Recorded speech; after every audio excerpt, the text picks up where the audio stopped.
ओम शांति। अव्यक्त मुरलियों की श्रृंखला में आज हम प्यारे बाप दादा के 27/2/1972 के मधुर महावाक्य सुन रहे हैं। हेडिंग है होली हंस बनने का आधार होली। बाबा ने कहा, आप हैं सदा बाप के संग में रहने वाली रूहानी रंग में रंगी हुई आत्माएं होली हंस। जो सदा होली रहते हैं उन्हों के लिए सदा होली ही है। तो सदा बाप के स्नेह, सहयोग और सर्व शक्तियों के रंग में बाप समान रहने वाली आत्माएं सदा काल की होली मनाते हो व अल्पकाल की। सदा होली मनाने वाले सदा बाप के साथ मिलन मनाते रहते हैं। सदा अतीन्द्रिय सुख में व अविनाशी खुशी में झूलते और झूमते रहते हैं। ऐसे ही स्थिति में स्थित रहने वाले होली हंस हो।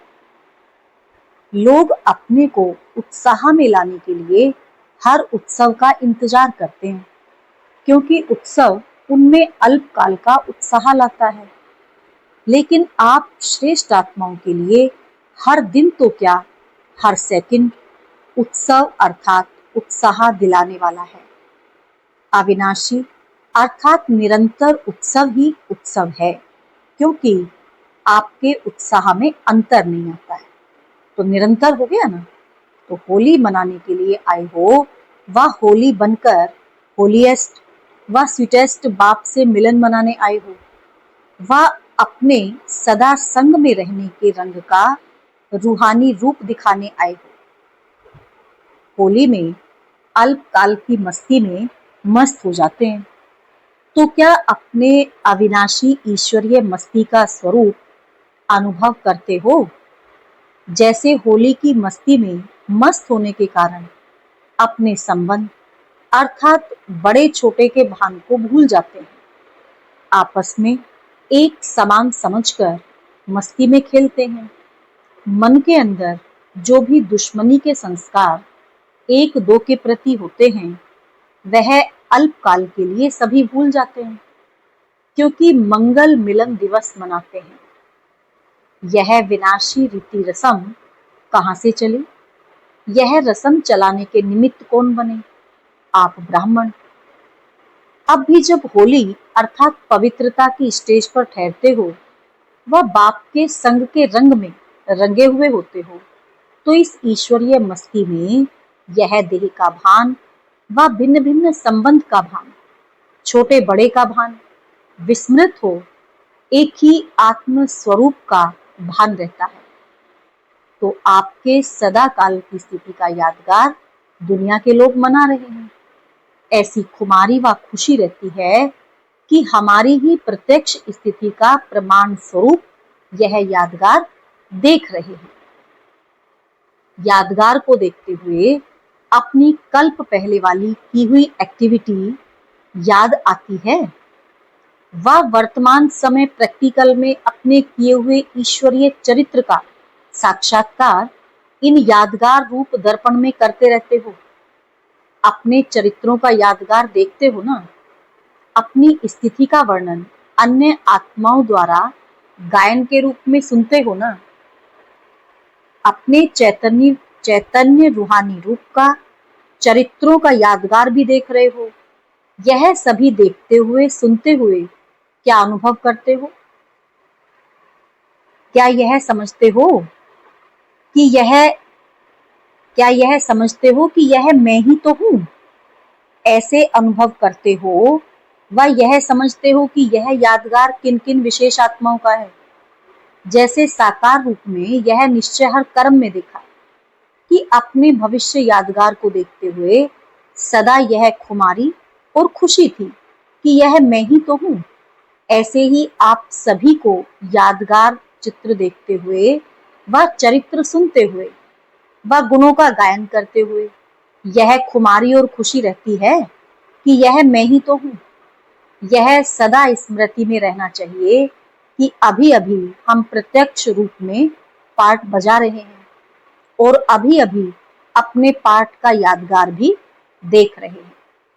सारे कल्प के अंदर ऐसी कोई आत्माएं हैं जो अपना यादगार अपनी स्मृति में देखें? यूं तो देखते सभी हैं, लेकिन स्मृति तो नहीं रहती है ना। सिर्फ आप आत्माओं का ही पार्ट है जो इस स्मृति से अपनी यादगार को देखते हो। तो स्मृति से अपनी यादगार को देखते हुए क्या होना चाहिए? कोई कोई ने बताया। तो बाबा ने कहा, विजयी तो हो ही, विजय का तिलक लगा हुआ है। जैसे गुरुओं पास व पंडितों के पास जाते हैं तो वह तिलक लगाते हैं, यहाँ भी आने से ही, बच्चे बनने से ही पहले पहले स्व स्मृति द्वारा सदा विजयी बनने का तिलक बाप दादा द्वारा लग ही जाता है। इसीलिए पंडित भी तिलक लगा देते हैं। सभी रस्म ब्राह्मणों द्वारा ही अब चलती है। ब्राह्मणों का पिता रचयिता तो साथ है ही, बच्चे शब्द ही बाप को सिद्ध कर देता है। बलिहार जाने वाले की हार नहीं होती है। स्मृति समर्थी को लाती है और समर्थी में आने से ही कार्य सफल होते हैं। अथवा जो सुनाया, खुशी मस्ती नशा व निशाना सभी हो जाता है। यह सभी बातें गायब होने कारण निर्बलता है।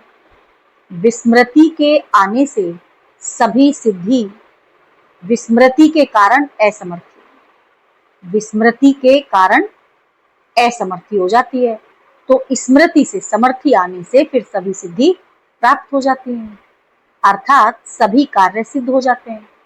स्व स्मृति में रहने वाला सदैव जो भी कार्य करेगा, वह जो भी संकल्प करेगा, उसमें उसको सदा निश्चय रहता है कि यह कार्य व यह संकल्प सिद्ध हुआ ही पड़ा है। अर्थात ऐसा निश्चय बुद्धि अपनी विजय व सफलता निश्चित समझकर चलता है। निश्चय ही है। जो ऐसे निश्चित सफलता समझकर चलने वाले हैं, उनकी स्थिति कैसी रहेगी? उनके चेहरे में क्या विशेष झलक दिखाई देगी? निश्चय तो सुनाया कि निश्चय होगा, विजय हमारी निश्चित है। निश्चय होगा तो विजय हमारी निश्चित है, लेकिन उनके चेहरे पर क्या दिखाई देगा? जब विजय निश्चित है तो निश्चिंत रहेगा ना, कोई भी बात में चिंता की रेखा दिखाई नहीं देगी।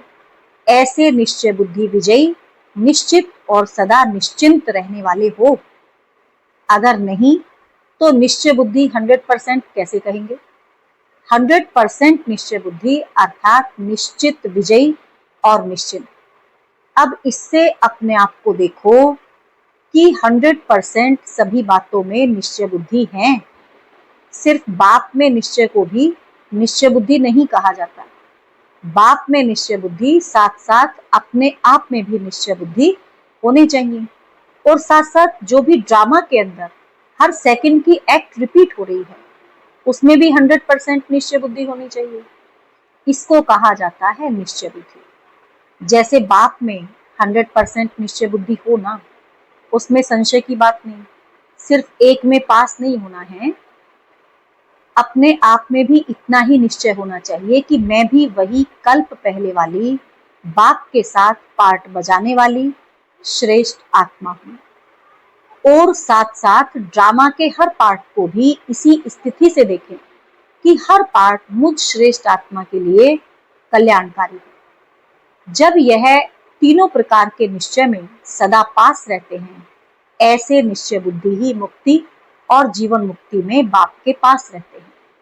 ऐसे निश्चय बुद्धि को कब क्वेश्चन नहीं उठता, क्यों क्या की भाषा निश्चय बुद्धि की नहीं होती। क्यों के पीछे क्यों लगती है, तो क्यों में भक्त ठहरते ज्ञानी नहीं। आपके आगे तो क्यों लगनी है ना, क्यों में इंतजार करना होता है। इंतजार की घड़ियां अब समाप्त हुई। इंतजार की घड़ियां हैं भक्तों की, ज्ञान अर्थात प्राप्ति की घड़ियां, मिलन की घड़ियां। ऐसे निश्चय बुद्धि हो ना, ऐसे निश्चय बुद्धि आत्माओं की यादगार यहाँ ही दिखाई हुई है। अपनी यादगार देखी है, अचल घर देखा है, जो सदा सर्व संकल्पों सहित बाप दादा के ऊपर बलिहार है। उन्हों के आगे माया कब वार नहीं कर सकती। ऐसे माया के वार से बचे हुए रहते हैं। बच्चे बन गए तो बच गए, बच्चे नहीं तो माया से भी बच नहीं सकते। माया से बचने की युक्ति बहुत सहज है। बच्चे बन जाओ, गोदी में बैठ जाओ तो बच जाएंगे।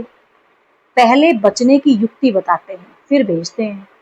बहादुर बनाने लिए ही भेजते हैं, हार खाने लिए नहीं, खेल खेलने लिए नहीं। जब अलौकिक जीवन में हो, अलौकिक कर्म करने वाले हो, तो इस अलौकिक जीवन में खिलौने सभी अलौकिक हैं, जो सिर्फ इस अलौकिक युग में ही अनुभव करते हैं। यह तो खिलौने हैं जिससे खेलना है, ना कि हारना है। तंदुरुस्ती व शारीरिक शक्ति के लिए भी खेल कराया जाता है ना। अलौकिक युग में अलौकिक बाप द्वारा यह अलौकिक खेल है। ऐसे समझकर खेलो तो फिर डरेंगे, घबराएंगे नहीं, परेशान नहीं होंगे, हार नहीं खाएंगे। सदा इसी शान में रहो, तो यह है अलौकिक खिलौने खेलने के लिए। इस ईश्वरीय शान में रहने से सहज ही देह का भान खत्म हो जाएगा। ईश्वरीय शान से नीचे उतरते हो तब देह अभिमान में आते हो। तो सदा काल के संग से संग का रंग लगाओ। हर सेकंड बाप से मिलन मनाते, हर रोज अमृत वेले से मस्तक पर विजय का तिलक जो लगा हुआ है उसको देखो। अपने चार्ट रूपी दर्पण में जैसे अमृत वेले उठकर शरीर का श्रृंगार करते हो ना, वैसे पहले बाप द्वारा मिली हुई सर्व शक्तियों से आत्मा का श्रृंगार करो। जो श्रृंगार किए हुए होंगे वह संघारी मूर्त भी होंगे। सारे विश्व में सर्वश्रेष्ठ आत्माएं हो ना, श्रेष्ठ आत्माओं का श्रृंगार भी श्रेष्ठ होता है। आपके जड़ चित्र सदा श्रृंगारे हुए रहते हैं। शक्तियों व देवियों के चित्र में श्रृंगार मूर्त और संघारी मूर्त दोनों हैं। तो रोज अमृत वेले साक्षी बन आत्मा का श्रृंगार करो। करने वाले भी आप हो, करना भी अपने आप को ही है। फिर कोई भी प्रकार की परिस्थितियों में डगमग नहीं होंगे, अड़ोल रहेंगे। ऐसे को होली हंस कहा जाता है। लोग होली मनाते हैं, लेकिन आप स्वयं होली हंस हो। अच्छा, ऐसे होली हंसों को होलीएस्ट बाप दादा का याद प्यार और नमस्ते। ओम शांति।